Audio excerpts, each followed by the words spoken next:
All right. Hello, everyone. I'm Aiden. Um, I'm here to teach you about these three buttons in the data tab of Excel. Now, in the spirit of those low quality like YouTube tutorials or Excel tutorials, I've decided to make this video on my laptop's terrible webcam and microphone. Um, and sorry if I sound a little weird. I have a sore throat. All right. So first, I'm going to teach you about flash fill. Basically, this is Excel's way of recognizing a pattern you give it and then applying it to a whole list.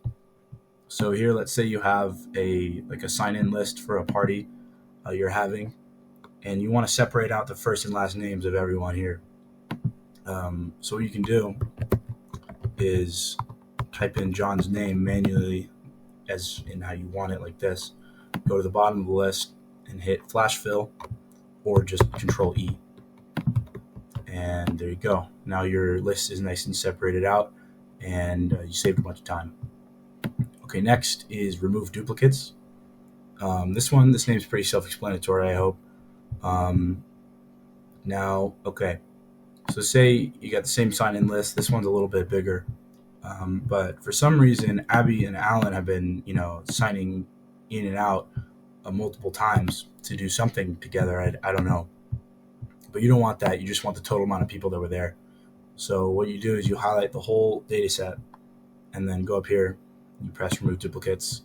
It'll give you this little menu and then a notification, and then it'll remove the duplicates and reformat your list. Okay, finally is data validation. So this one's mostly used practically to block certain numbers, or if you want to block dates, or limit number size. But I think it's interesting to use it to block specific words. So what you can do here is you highlight the cell you want to block, go up here to data validation, and see in this drop down list, you can select whole numbers, lists, date, time, text length. But what we're going to do is we're going to do custom. And you can paste in this formula, which I also have written here, and you replace this with, the person or name or thing you want to block, and then you make sure it's in the correct cell. And then over here, you can do like an input message. When someone clicks on the cell, it'll pop up saying, don't do this or don't put this in. And then you can do an error alert too, that will pop up after someone tries to enter the wrong value.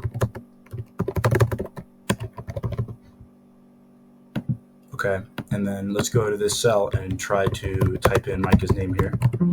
We can't let him in. He's a loser apparently. So click no. We delete his name. Okay, so that's the last one I wanted to show you. Yeah, thank you.